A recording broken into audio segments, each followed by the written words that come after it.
power of the economic reformer is limited by the technical productivity of labour. So long as it was necessary to the bare subsistence of the human race that most men should work very long hours for a pittance, so long no civilization was possible except an aristocratic one. If there were to be men with sufficient leisure for any mental life, there had to be others who were sacrificed for the good of the few. But the time when such a system was necessary has passed away with the progress of machinery. It would be possible now, if we had a wise economic system, for all who have mental needs to find satisfaction for them. By a few hours a day of manual work, a man can produce as much as is necessary for his own subsistence. And if he is willing to forego luxuries, that is all the community has a right to demand of him.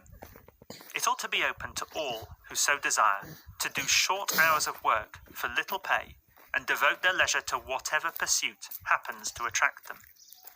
No doubt the great majority of those who chose this course would spend their time in mere amusement, as most of the rich do at present. But it could not be said in such a society that they were parasites upon the labour of others, and there would be a minority who would give their hours of nominal idleness to science, or art, or literature, or some other pursuit out of which fundamental progress may come. In all such matters, organisation and system can only do harm. The one thing that can be done is to provide opportunity, without repining at the waste that results from most men failing to make good use of the opportunity. But except in cases of unusual laziness or eccentric ambition, most men would elect to do a full day's work for a full day's pay. For these, who would form the immense majority, the important thing is that ordinary work should, as far as possible, afford interest and independence and scope for initiative. These things are more important than income, as soon as a certain minimum has been reached. They can be secured by guild socialism, by industrial self-government, subject to state control, as regards the relations of a trade to the rest of the community. So far as I know, they cannot be secured in any other way. Guild socialism, as advocated by Mr. Orridge and the New Age, is associated with a polemic against political action and in favour of direct economic action by trade unions. It shares this with syndicalism, from which most of what is new in it is derived. But I see no reason for this attitude. Political and economic action seem to me equally necessary, each in its own time and place. I think there is danger in the attempt to use the machinery of the present capitalist state for socialistic purposes, but there is need of political action to transform the machinery of the state, side by side with the transformation which we hope to see in economic institutions. In this country, neither transformation is likely to be brought about by a sudden revolution. We must expect each to come step by step, if at all, and I doubt if either could or should advance very far without the other. The economic system we should ultimately wish to see would be one in which the state would be the sole recipient of economic rent, while private capitalistic enterprises should be replaced by self-governing combinations of those who actually do the work. It ought to be optional whether a man does a whole day's work for a whole day's pay, or half a day's work for half a day's pay, except in cases where such an arrangement would cause practical inconvenience. A man's pay should not cease through the accident of his work being no longer needed, but should continue so long as he is willing to work, a new trade being taught him at the public expense if necessary. Unwillingness to work should be treated, medically or educationally, when it could not be overcome by a change to some more congenial occupation. The workers in a given industry should all be combined in one autonomous unit, and their work should not be subject to any outside control. The state should fix the price at which they produce, but should leave the industry self-governing in all other respects. In fixing prices, the state should, as far as possible, allow each industry to profit by any improvements which it might introduce into its own processes, but should endeavour to prevent undeserved loss or gain through changes in external economic conditions. In this way, there would be every incentive to progress, with the least possible danger of unmerited destitution. And although large economic organizations will continue, as they are bound to do, there will be a diffusion of power which will take away the sense of individual impotence from which men and women suffer at present. 3. Some men, though they may admit that such a system would be desirable, will argue that it is impossible to bring it about, and that therefore we must concentrate on more immediate objects.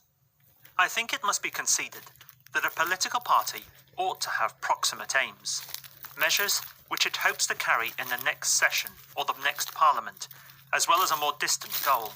Marxian socialism, as it existed in Germany, seemed to me to suffer in this way. Although the party was numerically powerful, it was politically weak, because it had no minor measures to demand while waiting for the revolution. And when at last German socialism was captured by those who desired a less impractical policy, the modification which occurred was of exactly the wrong kind. Acquiescence in bad policies, such as militarism and imperialism, rather than advocacy of partial reforms which, however inadequate, would still have been steps in the right direction. A similar defect was inherent in the policy of French syndicalism as it existed before the war. Everything was to wait for the general strike. After adequate preparation, one day the whole proletariat would unanimously refuse to work. The property owners would acknowledge their defeat and agree to abandon all their privileges rather than starve. This is a dramatic conception, but love of drama is a great enemy of true vision. Men cannot be trained, except under very rare circumstances, to do something suddenly which is very different from what they have been doing before. If the general strike were to succeed, the victors, despite their anarchism, would be compelled at once to form an administration, to create a new police force to prevent looting and wanton destruction, to establish a provisional government issuing dictatorial orders to the various sections of revolutionaries. Now, the syndicalists are opposed, in principle, to all political action. They would feel that they were departing from their theory in taking the necessary practical steps, and they would be without the required training because of their previous abstention from politics.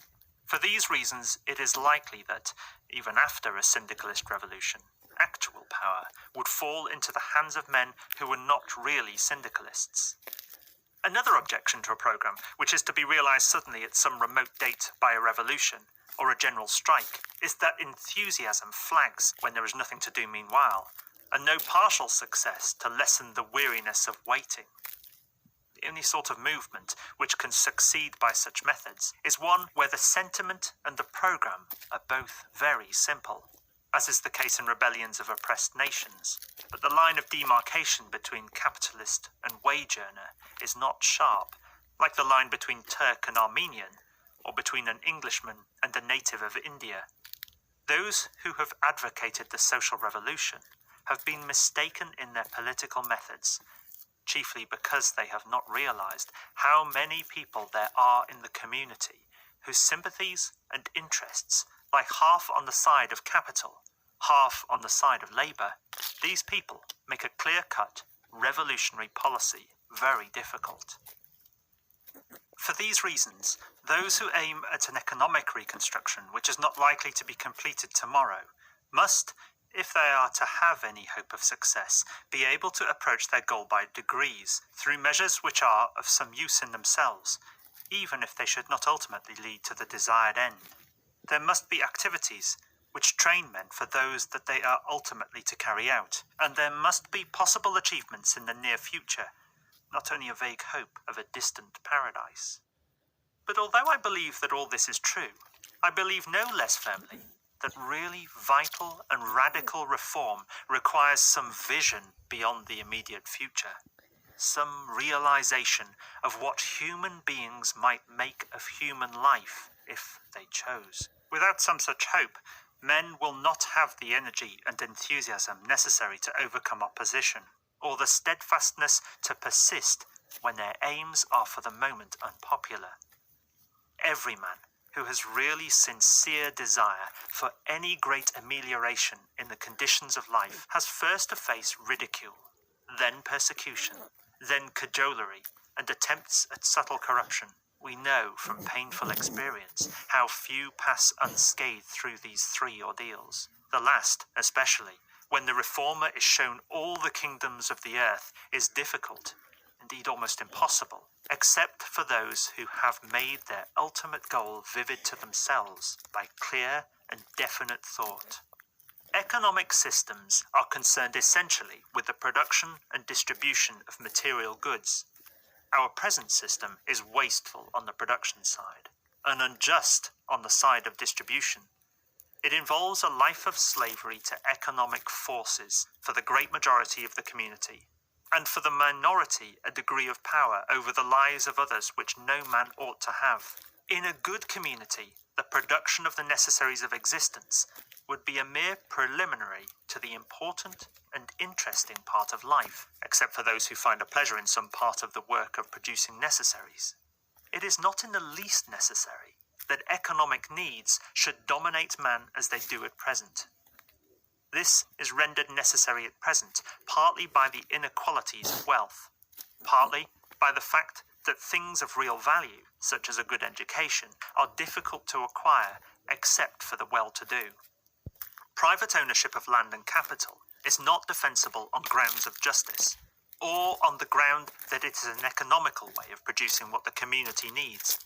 But the chief objections to it are that it stunts the lives of men and women, that it enshrines a ruthless possessiveness in all the respect which is given to success, that it leads men to fill the greater part of their time and thought with the acquisition of purely material goods, and that it affords a terrible obstacle to the advancement of civilization and creative energy. The approach to a system free from these evils need not be sudden. It is perfectly possible to proceed step by step towards economic freedom and industrial self-government. It is not true that there is any outward difficulty in creating the kind of institutions that we have been considering. If organized labor wishes to create them, nothing could stand in its way. The difficulty involved is merely the difficulty of inspiring men with hope, of giving them enough imagination to see that the evils from which they suffer are unnecessary, and enough thought to understand how the evils are to be cured. This is a difficulty which can be overcome by time and energy, but it will not be overcome if the leaders of organized labor have no breadth of outlook, no vision, no hopes beyond some slight superficial improvement within the framework of the existing system. Revolutionary action may be unnecessary, but revolutionary thought is indispensable, and, as the outcome of thought, a rational and constructive hope. End of Chapter 2. Political Ideals by Bertrand Russell, Chapter 3. 1. In its early days, socialism was a revolutionary movement, of which the object was the liberation of the wage-earning classes and the establishment of freedom and justice. The passage from capitalism to the new regime was to be sudden and violent. Capitalists were to be expropriated without compensation, and their power was not to be replaced by any new authority. Gradually, a change came over the spirit of socialism. In France, socialists became members of the government and made and unmade parliamentary majorities. In Germany, social democracy grew so strong that it became impossible for it to resist the temptation to barter away some of its intransigence in return for government recognition of its claims. In England, the Fabians taught the advantage of reform as against revolution, and of conciliatory bargaining as against irreconcilable antagonism. The method of gradual reform has many merits as compared to the method of revolution, and I have no wish to preach revolution. But gradual reform has certain dangers, to wit, the ownership or control of businesses hitherto in private hands, and by encouraging legislative interference for the benefit of various sections of the wage-earning classes. I think it is at least doubtful whether such measures do anything at all to contribute toward the ideals which inspired the early socialists and still inspire the great majority of those who advocate some form of socialism. Let us take as an illustration such a measure as state purchase of railways. This is a typical object of state socialism, thoroughly practicable, already achieved in many countries, and clearly the sort of step that must be taken in any piecemeal approach to complete collectivism. Yet I see no reason to believe that any real advance toward democracy, freedom, or economic justice is achieved when a state takes over the railways after a full compensation to the shareholders. Economic justice demands a diminution, if not a total abolition of the proportion of the national income which goes to the recipients of rent and interest. But when the holders of railway shares are given government stock to replace their shares, they are given the prospect of an income in perpetuity, equal to what they might reasonably expect to have derived from their shares. Unless there is a reason to expect a great increase in the earnings of railways, the whole operation does nothing to alter the distribution of wealth. This could only be effected if the present owners were expropriated or paid less than the market value, or given a mere life interest as compensation. When full value is given, economic justice is not advanced in any degree. There is equally little advance toward freedom. The men employed on the railway have no more voice than they had before in the management of the railway or in the wages and conditions of work. Instead of having to fight the directors with the possibility of an appeal to the government, they now have to fight the government directly. And experience does not lead to the view that a government department has any special tenderness toward the claim of labor. If they strike, they have to contend against the whole organized power of the state, which they can only do successfully if they happen to have a strong public opinion on their side. In view of the influence which the state can always exercise on the press, public opinion is likely to be biased against them, particularly when a nominally progressive government is in power. There will no longer be the possibility of divergences between the policies of different railways. Railwaymen in England derived advantages for many years from the comparatively liberal policy of the Northeastern Railway, which they were able to use as an argument for a similar policy elsewhere. Such possibilities are excluded by the dead uniformity of state administration. And there is no real advance toward democracy. The administration of the railways will be in the hands of officials whose bias and associations separate them from labor and who will develop an autocratic temper through the habit of power. The democratic machinery by which these officials are nominally controlled is cumbrous and remote, and can only be brought into operation on first-class issues which rouse the interest of the whole nation. Even then, it is very likely that the superior education of the officials and the government, combined with the advantages of their position, will enable them to mislead the public as to the issues and alienate the general sympathy even from the most excellent cause. I do not deny that these evils exist at present.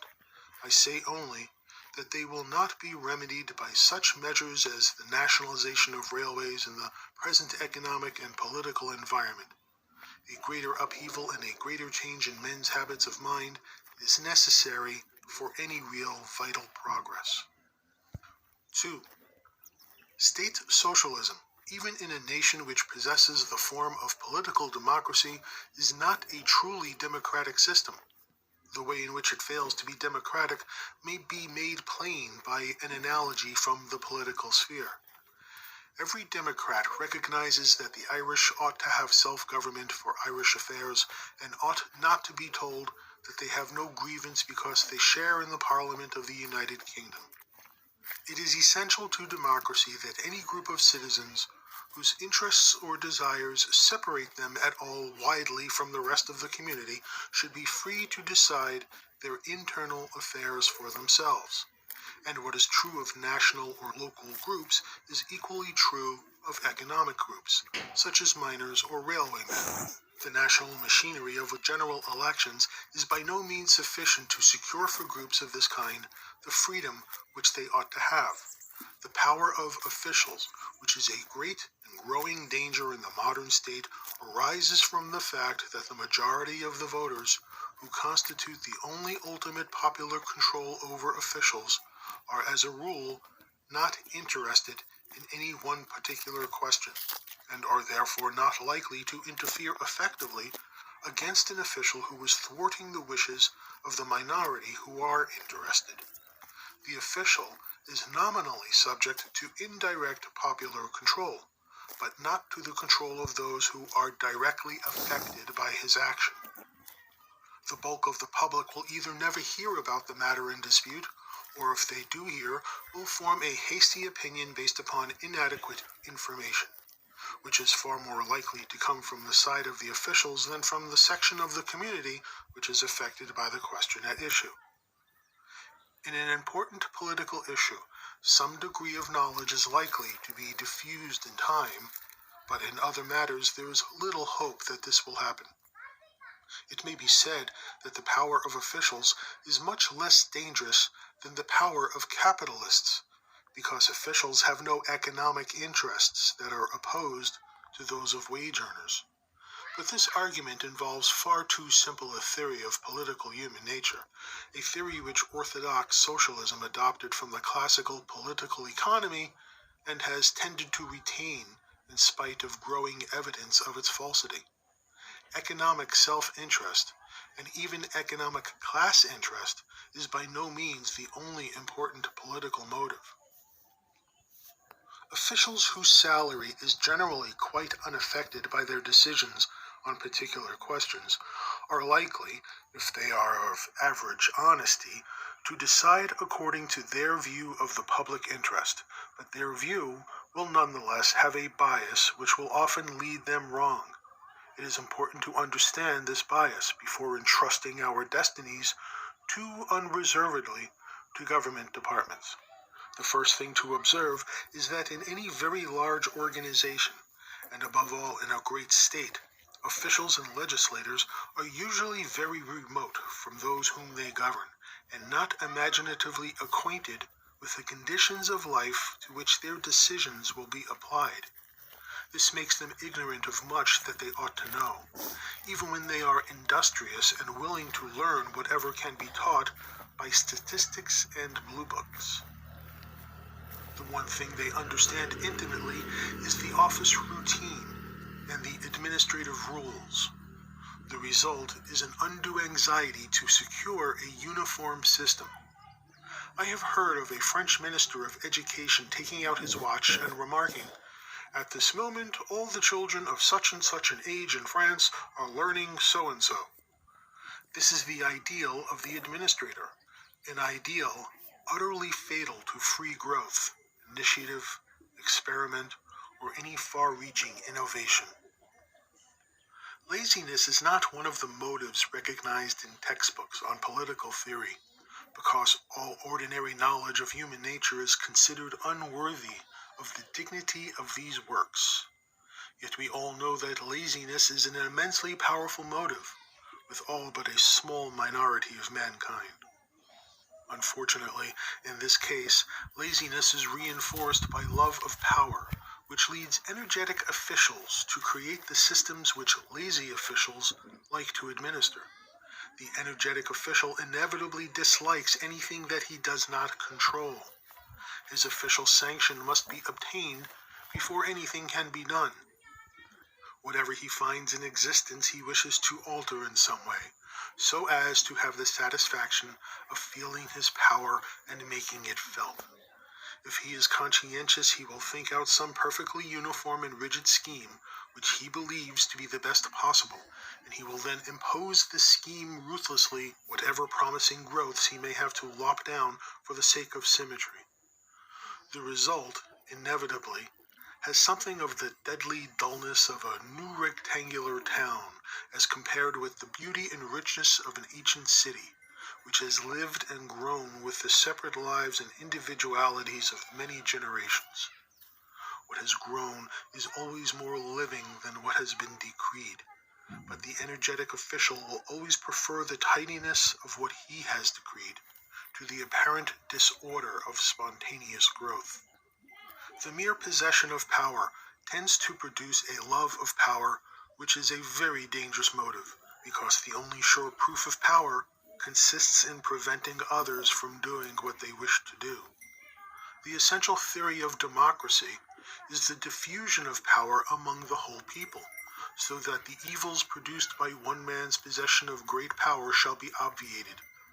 But the diffusion of power through democracy is only effective when the voters take an interest in the question involved. When the question does not interest them, they do not attempt to control the administration, and all actual power passes into the hands of officials. For this reason, the true ends of democracy are not achieved by state socialism or by any system which places great power in the hands of men, subject to no popular control except that which is more or less indirectly exercised through Parliament. Any fresh survey of men's political actions shows that in those who have enough energy to be politically effective, love of power is a stronger motive than economic self-interest. Love of power actuates the great millionaires who have far more money than they can spend, but continue to amass wealth merely in order to control more and more of the world's finance. Footnote, compare J.A. Hobson, The Evolution of Modern Capitalism. Love of power is obviously the ruling motive of many politicians. It is also the chief cause of wars, which are admittedly almost always a bad speculation from the mere point of view of wealth. For this reason, a new economic system which merely attacks economic motives and does not interfere with the concentration of power is not likely to effect any very great improvement in the world. This is one of the chief reasons for regarding state socialism with suspicion. 3.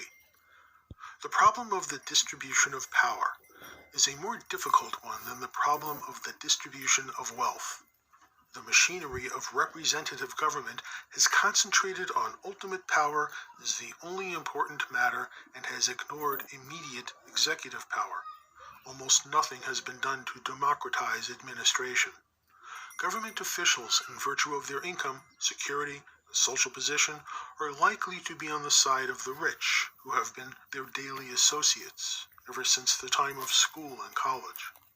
And whether or not they are on the side of the rich, they are not likely, for the reasons we have been considering, to be genuinely in favor of progress. What applies to government officials applies also to members of Parliament, with the sole difference that they have had to recommend themselves to a constituency. This, however, only adds hypocrisy to the other qualities of a ruling caste.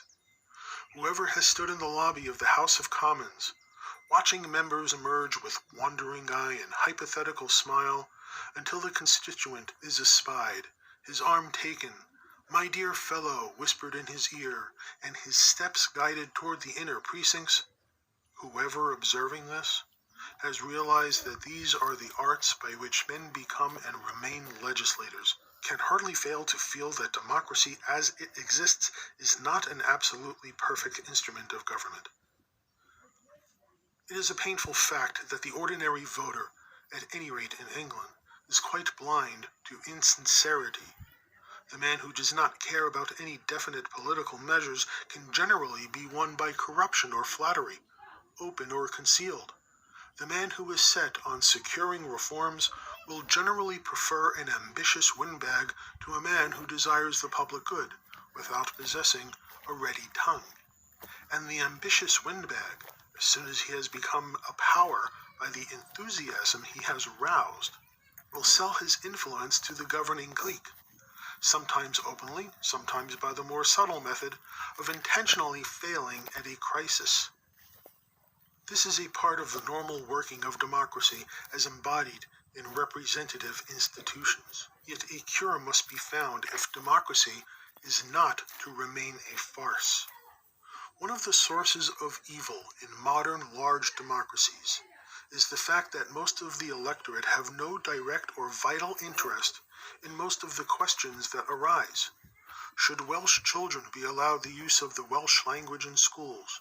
Should gypsies be compelled to abandon their nomadic life at the bidding of the education authorities? Should miners have an 8-hour day? Should Christian Scientists be compelled to call in doctors in case of serious illness? These are matters of passionate interest to certain sections of the community, but of very little interest to the great majority. If they are decided according to the wishes of the numerical majority, the intense desires